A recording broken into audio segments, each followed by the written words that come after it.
Hi, everyone, and welcome to this DCD talk. I'm James Raddings, Digital Portfolio Lead here at DCD, and I'm delighted to be joined by Yasmine Rifai, who's a Digital Transformation Leader in the Middle East. How are you doing today, Yasmine? Hi, James. It's great to be here with you and with DCD.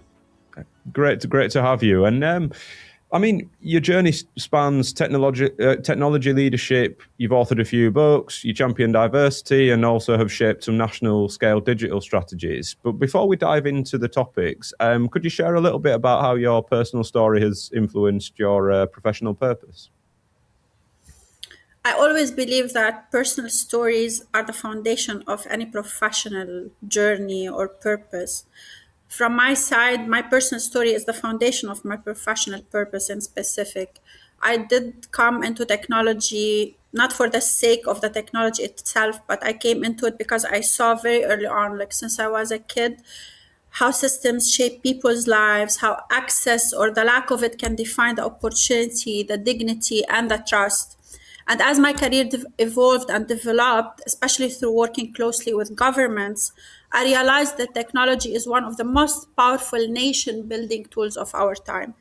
Decisions around digital infrastructure, AI, and data do not impact only efficiency, they shape the economic resilience, public trust, and long term national objectives and competitiveness. So, my journey has included the growth, resilience, moments of doubt, and moments of clarity as well. And through all of it, I learned that transformation is never just technical, it's human as well. That belief shaped everything I do today, from how I design the national strategies, projects, to how I build long term public private partnerships, which is at the core of what I do, to why I write and speak as well. So, technology for me is a tool to unlock the potential in individuals, institutions, and even in nations. And my purpose is to ensure it's used consciously, inclusively, and specifically with long term impact. Yeah. Yeah, and I mean, you've spent 15 plus years at the intersection of AI, data, digital transformation, and public sector innovation, as you've mentioned. I suppose, what are some of the pivotal sort of standout moments that have shaped your leadership philosophy? Definitely, we all go through defining moments in our career journeys. There are few that were defining moments for me personally. One was realizing that technical excellence alone is not enough. I saw and shaped large scale transformation projects and programs with strong technology foundations struggle because governance skills, human readiness were not addressed or were not taken into consideration. And that taught me that leadership is about translation. We need to translate vision into execution and complexity into clarity for decision makers as well as the employees. Another also pivotal moment was stepping into public sector work. I started as a software engineer in the beginning of my career for 4 years. And then I started working with private sector for a while. And then I moved into public sector work. When you work with governments, you operate at national scale. You're not optimizing a system, you are shaping outcomes that affect millions of citizens and future generations. And that responsibility fundamentally reshaped how I lead. It pushed me to think in systems, to value long term partnership over short term wins, and to approach leadership with calm, authority, structure, but also mostly with accountability. And I suppose, building on that AI and public sector innovation, what are some of the real world examples of AI adoption in government that you've seen, and how has that linked to some of those, the outcomes focused approach which you've mentioned? I would go back to the last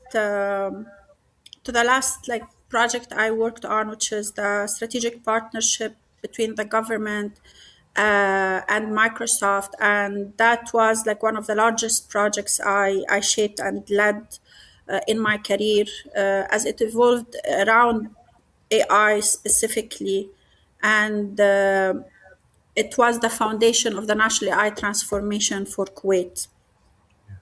And under it, we built many projects and many programs to reshape how the government operate, from the reactive service delivery, but also to data-driven governance. We also worked on the National AI strategic framework that defined the priorities for the government and aligned with the national strategic objectives and the national vision of Kuwait. And it included the revolutionizing the prioritized sectors in Kuwait, like healthcare, oil and gas, education, and others. And in these sector transformations, we included multiple use cases that are also, there are millions of use cases that we can do, but we need to prioritize and we need to understand what data we need for these specific use cases so we can ensure long-term impact for these use cases, but also for the users and the citizens. Yeah. Yeah. And using AI at such a large scale, for public sector purposes, I suppose it has different sort of measurements almost for the outcomes. What role does ethical and responsible AI play in public sector deployments, and how do you ensure that that's embedded in some of the projects that you've been working on? So ethical and responsible AI is foundational in public sector in specific. Governments operate on trust. Any AI system must be transparent, explainable, secure, and governed with a clear human accountability. This is not only about compliance, but also about legitimacy and long term impact. Responsible AI enables the governments to innovate confidently, scale sustainably, and maintain public trust, which is the most important component, while adopting the emerging technologies such as AI. Yeah.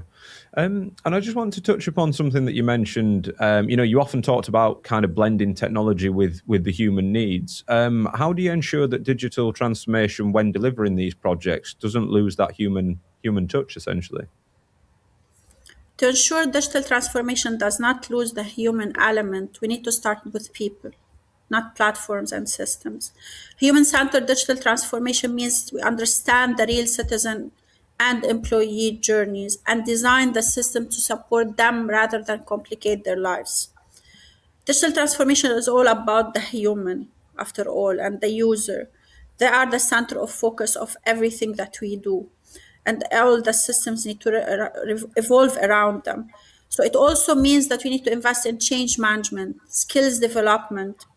Large scale government transformation succeeds only when people feel included, prepared, and empowered to be part of this change that we are trying to design and lead.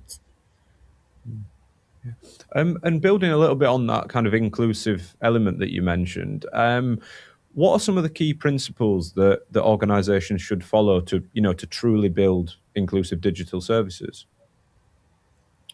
I believe, like, first things first, accessibility and inclusion must be by design. It needs to be by design as in the journey of designing systems or digital transformation at large. Second, governments must involve diverse voices like citizens, frontline workers, and underrepresented groups when we shape the digital services so we can ensure the inclusion of everyone. Third, the success should be measured not only in efficiency, but in trust, usability, and equity. Inclusive digital services should strengthen the social cohesion and public confidence. And that's how we ensure, I believe, the inclusive digital services truly. So, as a diversity and inclusion advocate, what progress are you most encouraged by, and what do you think is still needed? Diversity and inclusion is very personal to me. I was raised by these principles, and I'm encouraged by the increasing recognition that diversity is a strategic advantage, not a social initiative. I believe it shouldn't be just ticking the box, it should be embedded in everyone daily actions. And what's still needed is deeper structural change, such as sponsorship at the senior levels, inclusive leadership cultures, true inclusive leadership cultures, and equal access to high impact opportunities. I believe that's what's still needed when we consider diversity and inclusion. And I suppose, what advice would you give young women and underrepresented talent entering tech today? To every woman, I would say and to every young girl, I would say first invest deeply in your skills and your credibility. Confidence always follows competence. Second, do not wait for permission to lead. Take ownership early enough. It's all on you. And third, choose environments that challenge you but also respect you. Your growth should not come at the cost of your well-being. That's a lesson that we all learn maybe later at a later stage in our careers. But I prefer that we learn it earlier. And finally, remember that your perspective and what you bring to the table is never a weakness. It's your differentiator. And just, I suppose, just before we finish up, what do you think over, say, over the next 5 years? We've just passed the halfway point of the decade. What's the transformative potential of some of the projects that you're working on for the Middle East specifically? In Middle East or globally, I believe AI is fundamentally reshaping how governments operate, how organizations operate, from reactive service delivery to predictive data-driven systems. Globally, we are seeing a shift towards more personalized public services, smarter policy making, and more resilient infrastructure. We are seeing a huge investment in AI infrastructure, whether in the Middle East or globally. But in the Middle East in particular, there is a strong nation building mindset and the willingness to invest strategically, which creates a real opportunity to leapfrog traditional models that we have always witnessed, specifically in the region. And that's why I believe also, I always say, Middle East is now leading the AI era in the public sector, public and private sector collaborations through these strategic partnerships that are forming across multiple countries in the GCC, like Saudi, UAE, Kuwait, Qatar, and others. And they are using them as a wheel for the nation building, such as in skills development, talent development, not only from infrastructure perspective, but to address the national objectives and the national vision of these countries. However, true transformation happens when AI is embedded within the broader national framework, one that will include regulation, skills, infrastructure, and the trusted partnerships. And technology alone will not transform the governments. The ecosystems that we are forming will do that. Yeah, I mean, it's such an interesting region and such an interesting time. At the we're at the technological edge, really, aren't we? But I mean, unfortunately, that's all we've got time for today. I just wanted to thank you very much for being so generous with your time today. Really looking forward to staying in touch and seeing how some of these projects play out and how your role in the industry grows. So yeah, thank you very much. And thank you so much, James. It was a lovely conversation. Thank you so much.